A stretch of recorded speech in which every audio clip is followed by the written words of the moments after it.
I went to the range today, the shooting range, and I was fooling with a couple guns. One I just got, one I just took it to shoot it.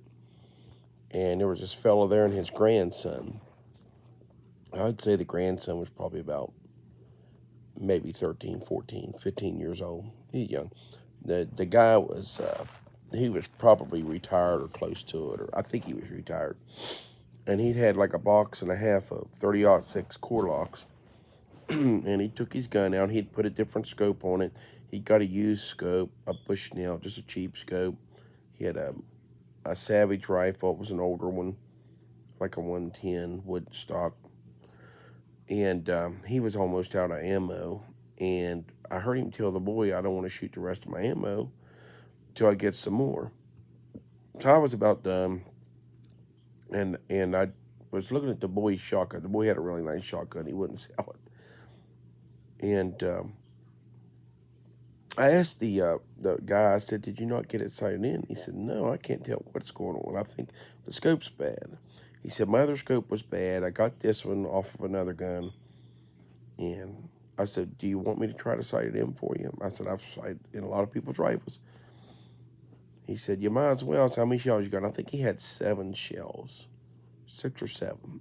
Well, the first thing I did was his barrel was warm. It wasn't smoking hot, but it was warm. I said, let's let it cool off. So I pulled the bolt out. I looked down the barrel, and it wasn't anywhere close to being lined up. So at 100 yards, there's this big mound of dirt. I mean, it's a pile of dirt. I mean, it's got to be 15 foot high. And there's pieces of, little pieces of clay in there. I couldn't find a full clay. Sometimes you'll find a full clay in somebody's left out there and never shot. But I found a piece, and it was by itself about that big. So I did a bore sight on it.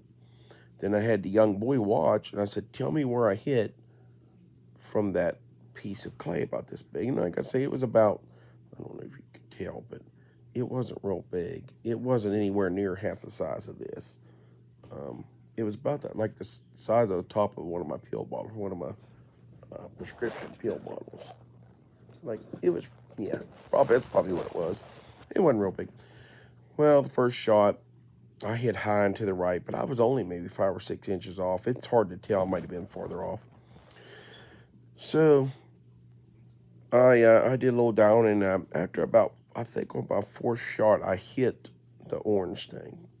And I think I hit just about center of it because it broke, and you could see, like, and you could just, it just looked like I hit almost dead center. And I told the guy, I said, that thing's really close.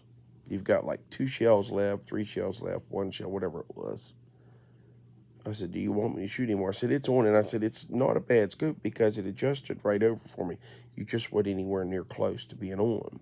And what he had done, he had shot at targets, thought he seen a new bullet hole or something. Targets that was out there or something. I don't know what he did. But anyway, I told him go get him a box of shells and just get the same stuff, you know. But the thing was, he didn't know how far off he was. So for me, if I don't know how far off a gun is and I'm at the range, and let's say someone changes the scope at the range, look through the barrel. I don't like using bore sighters. Some people use the kind that magnetically stick to the end of the barrel. That's okay, but I don't like stick anything in the barrel. I've seen them damage them, and they will. They'll damage them. Just because people sell you stuff doesn't mean it's good for your gun. Anyway, I looked through the barrel. I got him close.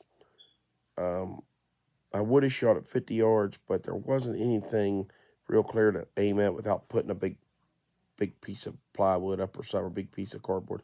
But at 100, there was that big mound of dirt. Had this young boy that could see well, could tell me exactly where I hit. He watched through another gun, sighted right in. I think I had 4 or 5 shots total, maybe 4 shots. And the guy was tickled to death because he usually only shoots at 50 yards anyway. So if you hit something roughly the size of a bingo chip, about the size of a bingo chip at 100 yards, unless you're going to shoot 200 and 300 yards a good bit, there's no reason to waste any more ammo. It adjusted over. But anyway, that's just a little tip. Might help you out.